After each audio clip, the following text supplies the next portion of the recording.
Assalamualaikum warahmatullahi wabarakatuh. Perkenalkan, nama saya Ervina Nadia Marani.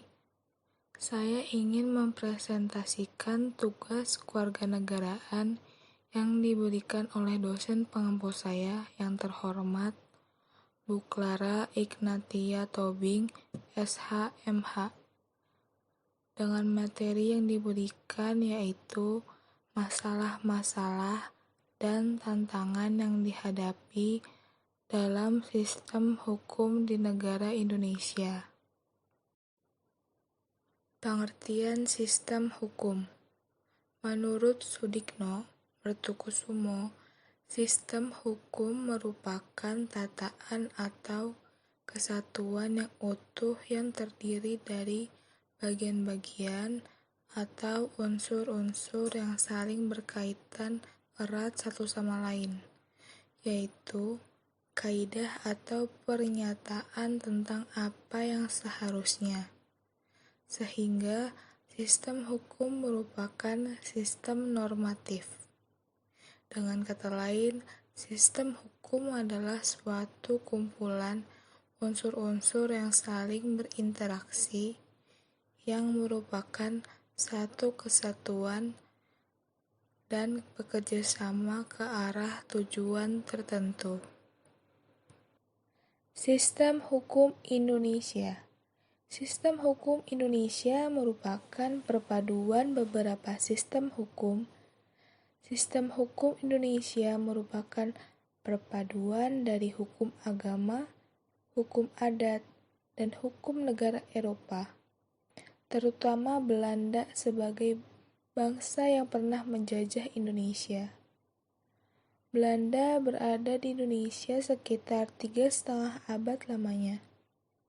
Hukum di Indonesia merupakan campuran dari sistem hukum Eropa, hukum agama, dan hukum adat. Sebagian besar sistem yang dianut, baik perdata maupun pidana, berbasis pada hukum Eropa, khususnya dari Belanda, karena aspek sejarah masa lalu Indonesia yang merupakan wilayah jajahan dengan sebutan Hindia Belanda, maka tidak heran apabila banyak peradaban mereka yang diwariskan termasuk sistem hukum. Lalu hukum agama, karena sebagian besar masyarakat Indonesia menganut agama Islam, maka dominasi hukum atau syariat Islam lebih banyak, terutama di bidang perkawinan, kekeluargaan, dan warisan. Selain itu, di Indonesia juga berlaku sistem hukum adat yang diserap dalam perundang-undangan atau jurisprudensi dan merupakan penerus dari aturan-aturan setempat dari masyarakat dan budaya-budaya yang ada di wilayah Nusantara. Masalah-masalah dan tantangan yang dihadapi dalam sistem hukum di Indonesia. Banyak sekali warga negara atau oknum aparatur negara yang belum baik atau terbukti masih banyak praktik suap, perilaku premanisme, perilaku yang tidak terpuji, masih banyak potensi konflik dan kekerasan sosial yang bermuatan sara, tawuran, perjuangan HAM, dan sikap etnosentris. Maraknya kasus-kasus ketidakadilan sosial dan hukum yang belum diselesaikan maupun yang sudah diselesaikan sepenuhnya.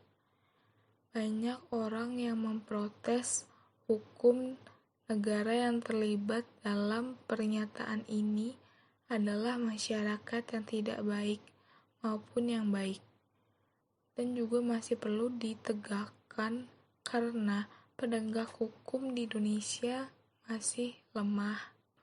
Dalam beberapa kasus, masyarakat dihadapkan pada saat hukum rasa ketidakadilan masyarakat belum sesuai dengan harapan.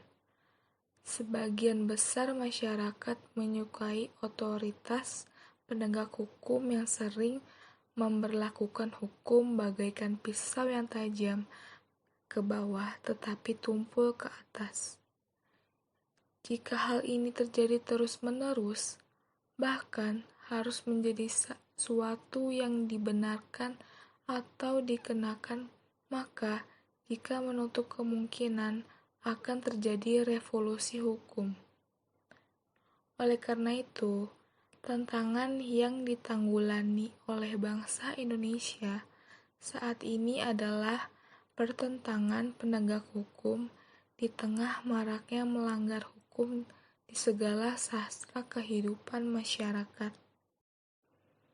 Nah, lalu di negara kita telah memiliki 204 perangkat penegak hukum yang telah memadai.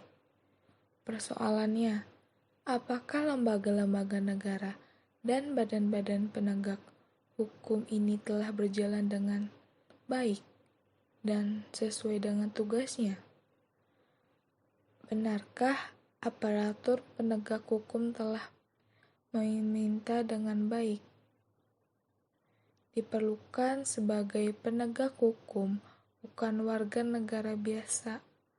Ia harus menjadi contoh teladan bagi warga negara lain yang statusnya bukan aparatur penegak hukum. Di era globalisasi yang penuh dengan tantangan materialisme, banyak tantangan yang dilakukan oleh penegak hukum. Mereka harus memiliki baja, akhlak yang mulia, karakter yang kuat dalam menjalani tugas. Dalam hal ini, penegak hukum harus kuat dan siap mendukung berbagai cobaan, ujian, godaan yang dapat berakibat jatuhnya wibawa sebagai penegak hukum. Penegak hukum harus tahan terhadap oknum masyarakat atau penjabat lain yang berusaha menyuap. Menurut Romli Atmasasmita, bahwa faktor lain tidak efektifnya penegak hukum di Indonesia yaitu: pertama, ada substansi peraturan perundangan kurang lengkap dan masih adanya kelemahan-kelemahan. Yang kedua, adanya substansi peraturan perundangan yang masih tumpang tindih satu sama lain. Yang ketiga, ada substansi peraturan perundangan yang masih menempatkan kepentingan pemerintah jauh lebih besar daripada untuk kepentingan masyarakat luas. Yang keempat, masih belum adanya ketegasan mengenai perbedaan antara fungsi eksekutif, yudikatif, dan legislatif. Yang kelima, kesadaran dan tanggung jawab berbangsa dan bernegara dalam menghasilkan produk peraturan perundangan dan penegak hukum masih lemah. Tantangan mengenai sistem hukum di Indonesia. Sistemnya sendiri sudah lebih baik, tidak seperti dulu, dan lebih transparan, namun seringkali masih ada di mana uang memenangkan atas hukum. Lalu, pelaksanaannya tidak sesuai yang diharapkan. Sebenarnya peraturannya sudah ada, namun tidak ditegakkan. Dan karena buat apa ada peraturan kalau tidak ditegakkan? Buat apa peraturan lalu lintas kalau masyarakatnya sendiri tidak mentaati? Masyarakat pun kehilangan kepercayaan terhadap hukum Indonesia karena menurut mereka paling cuman wacana doang, gak ditegakin. Nah, padahal berjalannya hukum di Indonesia tergantung pada kita-kitanya juga yang diatur oleh hukum. Kalau kita sendiri enggan diatur oleh hukum, bagaimana penegak hukum akan menegakkan hukum? Peraturan-peraturan ini jika ditegakkan akan benefitnya juga ke kita. Kehidupan lebih tertib, kriminalitas bisa dikurangi. Kalau dipikir-pikir, banyak keuntungan juga bagi kita. Agar hukum dapat berfungsi secara baik, diperlukan keserasian hubungan. Ada 4 faktor, yakni hukum atau peraturan itu sendiri. Kemungkinannya adalah terjadi tidak kecocokan dalam peraturan perundang-undangan mengenai bidang-bidang tertentu. Kemungkinan lainnya adalah ketidakcocokan antara peraturan perundang-undangan dengan hukum tidak tertulis maupun hukum tertulis. Lalu, mentalitas petugas yang menegakkan hukum. Penegak hukum adalah hakim, polisi, jaksa, advokat, dan petugas lembaga permasyarakatan.